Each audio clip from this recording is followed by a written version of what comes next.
Hi folks, welcome back to Canada's Boxing Channel. Oh, if I look frazzled and exhausted, it's because I've just come in from running the saw that I had said earlier on I was going to go and do. 28 degrees, so not roasting hot, but more than sufficiently hot, especially as I was wearing my Kevlar pants and boots and, yes, anyhow. Oh, I'm done for the day, I think. But I thought I would now go through some of the questions. This time I didn't get my better half to help me out and select them. I just went through some of the questions that have appeared in comments, usually, more than once. And a couple of things that were held up in the held section, so comments that don't actually see the light of day, and one or two emails. I thought that this would be a suitable time for me to address, what have I got? 1, 2, 3, 4, 5, 6, 7. I picked like 7, which are super popular questions, repeat questions, and topical questions. And so I thought I would just answer them. I haven't really sort of prepared an answer. I don't really need to. As you know, I don't script anything unless it's the historical stuff, which I need to keep my memory, right, isn't that good. So without further ado, is Usyk, Alexander Usyk, the undisputed heavyweight champion of the world, is he an all-time great? I would say he's a generational great. I am going to reserve judgment on all-time great for two reasons. Reason number one is his career is not over yet. And there have been, throughout boxing history, a number of fighters who we, or certainly I, have thought, oh, absolute, all-time great. Legend, like unbeatable, best thing I've ever seen kind of thing. And then they've carried on. They've gone on too long, which sadly is the story of boxing, isn't it? And the poster child that I'm thinking of for this category of fighter is none other than the great Roy Jones Jr. Had Roy Jones Jr. retired at a certain time in his career, we would have said, wow. Wow. But Roy Jones Jr. carried on too long. And now we're not saying wow, or at least not for the same reasons.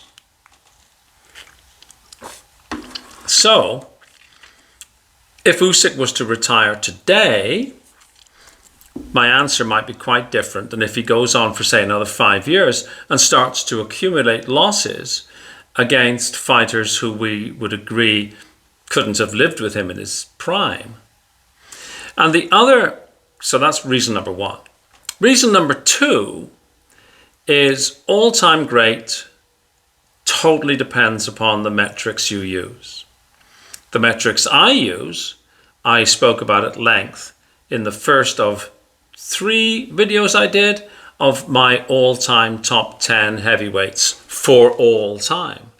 And so I outlined in detail the metrics I used. Now, if I use exactly the same metrics for Alexander Usyk, he won't qualify because he won't have had enough fights and he won't have had the number of title defenses. Well, he will qualify, but he won't do as well as many people would say. He'll crack a certain number, but he won't be up there. So maybe I have to, readjust metrics to reflect the reality that modern fighters don't fight as frequently and therefore won't have the number of title defenses as they did in the past. Likewise, another metric I use is Hall of Fame fighters beaten. Well, since Alexander Usyk's opponents have not yet retired, we don't know if they are going to be in the Hall of Fame. And so right now, it's a tough one. I'm going to just stick with generational great and leave it for future YouTubers, historians to opine upon. So that's question 1. Question 2. Who wins, Usyk or Muhammad Ali? So the problem that I think about when people talk about Muhammad Ali, and let me be clear, Muhammad Ali was one of my childhood heroes. I loved Muhammad Ali. I grew up watching boxing, late 60s, certainly by the 70s, I was, a keen boxing fan myself. So Muhammad Ali was, of course, but the problem we have, and this is a problem that I see a lot of people having, is we conflate 2 versions of Muhammad Ali. And we then create a composite of Muhammad Ali, which is better than any version of Muhammad Ali. What I mean by this is we add the speed, the grace of movement, the beauty of movement of 66 Ali. The Ali that fought a much diminished, but nevertheless still active Cleveland Williams. The Ali that humiliated Ernie Terrell. We take that Ali and we add that Ali to the Ali that set his feet, that had bravery in spades, who had an iron chin, who had outstanding ring IQ. The Ali of 71, 72, 73, 74, 75. We add those together to create this mythical Ali. So if you want to answer the question, Usyk v. Ali, you can't do that. You've got to pick which version of Ali, and you have to pick which version of Usyk. Same applies. The only thing I will say is that the 37 or 38-year-old Alexander Usyk beats the 37 or 38 version of Muhammad Ali every day of the week and twice on Sunday. If we go back and we look at a different version of Ali, and we look at then we have to pick the right version of Usyk. This is the problem with fantasy fight stuff. So the only thing I will say is the version of Muhammad Ali that fought Larry Holmes or fought Trevor Berbick would absolutely get lit up and destroyed by the Alexander Usyk that just beat Daniel Dubois. Any other version, your mileage will vary, right? To pick the version of Ali and then overlay on whatever version of Usyk you think. So those are the 2 questions about Usyk. Very popular, of course, questions. How to be a guest. How to be a guest on this channel. If you are a YouTuber who, has a sort of comparable, similar format, shoot me an email. If you're a subscriber, shoot me an email. We can have a conversation. The reality is a number of people have, but then they've sort of fallen by the wayside. They're keen, but then, not keen. And I get it. Schedules are really hard to put together, right? So that's why I really, truly value the guests that do come on the channel, because we have to juggle schedules, right? Most people work, and unless you're in sort of like the Los Angeles, Vancouver Pacific Standard Time, we're going to be in a different time zone. So, but yeah, if you're keen, shoot me an email. In fact, tomorrow, one of my subscribers, Bill from Bill Knows Boxing, is likely to come on. Again, if we can marry up the schedules, right? So it's not hard. I will say that if you're a content creator, then it's probably easier because we can do like you come on here and I go on your channel, that sort of thing, work collaboratively together. I've done that with Lee from Inside the Distance and Joe Stunner from Joe Stunner Boxing. Again, periodically, right? I've done it with Bean from Ring Walk Boxing podcast, which is a great podcast, by the way. Andy from Andy's Cavern, etc. So yeah, it's not difficult, but scheduling often is, right? Question number 4. My comments aren't showing up. This is a composite question. I mean, these are regularly asked things, right? If your comments aren't showing up, I'm not really a YouTube guru, so I don't really know why. It's most likely that they're in the held section, which honestly I don't check every day. YouTube caches a lot of things together to do with bad words. So if you've F-bombed or something like that, YouTube will automatically put it into this category, which then it's up to the YouTube channel owners to go through and look through. And quite often, don't really bother, to be perfectly honest with you. And I can't find them on the phone, on an Android phone. So I have to go to a laptop and, all that sort of jazz. So honestly, it's probably there. Unless you've been barred, in which case you're basically screaming into the void. I never get to see, nobody else ever gets to see what you write. So if you've been barred, it's because you've been a Richard Cranium, you can type all you like and nobody ever sees it except for you. You see it going in, I'll show him. And, you're like the Simpsons, old man screaming at clouds. So knock yourself out. I am a subscriber, started my own YouTube channel. Great, awesome. I think Bill's done it. Travis from CDN Boxing's done it. Another gentleman whose name I can't remember has done it. SX333Y Boxing. I'm sorry, man. I can't remember. Old man problems. Yeah, great. Go for it and have fun. It is a fun thing to do.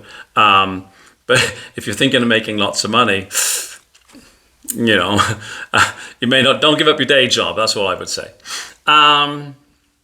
You said that you do this for a hobby, but you run ads. This is from the comments. I can't remember.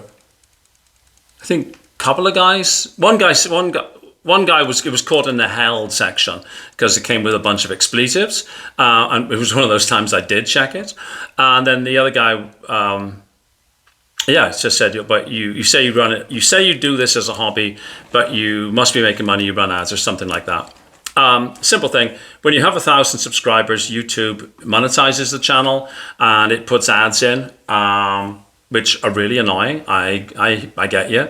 I was just listening to a political podcast when I was out working. And every now and again there's an ad and take my ears off, skip the ad. The only thing is, I guess buy YouTube Premium, which I don't, but some people do, right?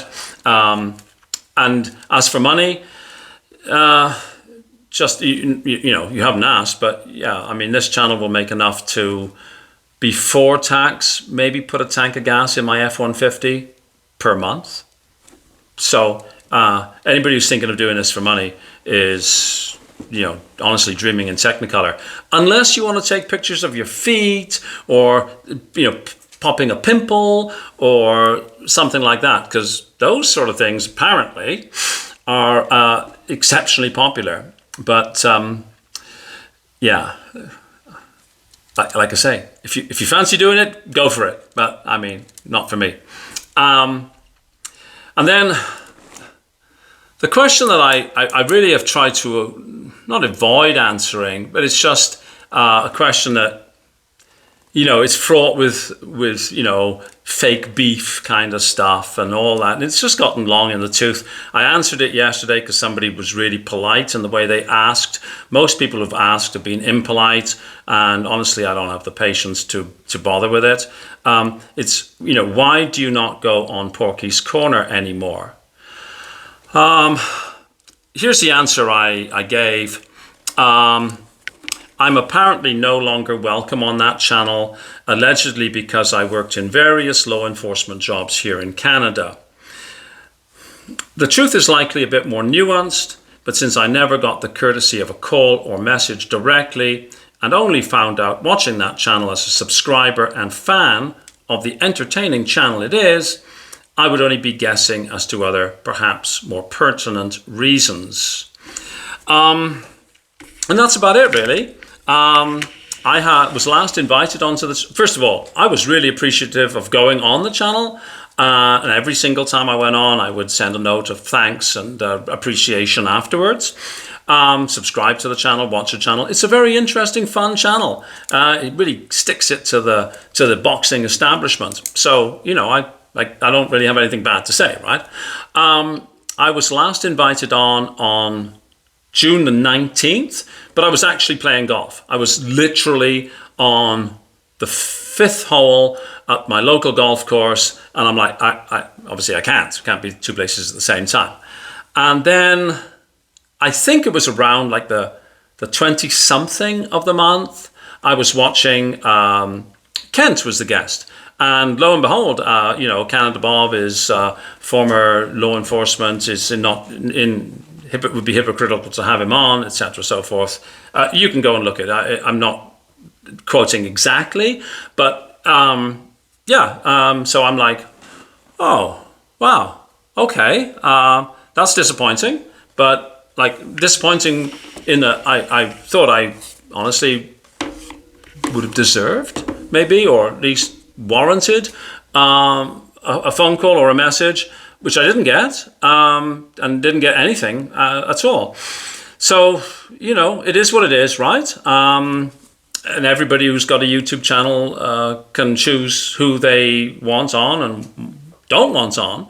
I would say that maybe the host had sort of got his memory a little bit confused, because we did have conversations about this. And I remember the exact words were, it's not like you were on beat around here, is it, lad? Which I took to mean, hey, it's like, no worries, it doesn't. Neither of us give a rat's behind what either of us have done in previous existence, lives, careers, whatever, right? But it became an issue, and I guess. So there we are. I mean, no big beef, no big fight, no bad words were exchanged. No words were exchanged. I found out watching it, watching a channel, right?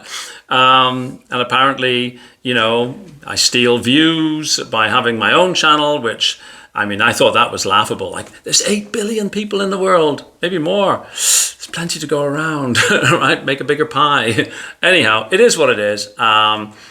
The only thing that was really irritating that came out of all that was a bunch of people then sort of decided they didn't want to be subscribers, and a bunch of people were really impolite. And then there was a really small number of people who were rude, and a couple of people were actually even making threats. One person said, if I see you in Donny, watch out.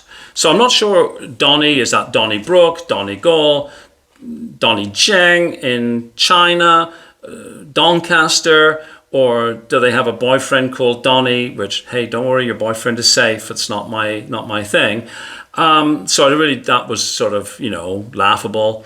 And then somebody else said, I'm not a cock. If you step to me, I'll put you to sleep. And I thought, again, okay, whatever, right? If you got the courage to come with me following a blood trail of a wounded bear into the bush, then I'll pay attention. But if you're sort of, screaming in your mom's basement, well, it's the internet, it is what it is, right? So anyways, that's the reason I'm not going on Porky's Corner anymore. It's sort of... oh, and somebody else has said that I've stolen guests. That really is amusing because, of course, anybody who comes on this channel, I have never, ever, ever met. We live a continent and an ocean away from each other. So I can only assume that grown men choose to come on a small channel like this rather than a channel that's 10 times bigger because of the fame, the money, and of course the all-important pussy, which must be held up, all three must be held up by Canada Post, because I personally don't get to see any of them. But, you know, I'm sure there's reasons, right? But you'd have to ask the individual gentleman involved. And if you're taking me seriously, it's probably not because of the fame, money, and pussy. Just saying. There we go. So that's 1, 2, 3, 4, 5, 6, 7 questions which are really, you know, frequently asked. And that's almost a 21-minute video. I'm dying of thirst now, and kind of as on my chin strap, as they used to say, after my chainsawing and other adventures. So it might be time for me to head down to the creek for a little bit of a swim. Hopefully you've enjoyed this. Hopefully it sheds some light on some questions that may or may not have been in your mind. And I look forward to seeing you on the next video. Have a fabulous day wherever you are. Thanks for watching. Cheers.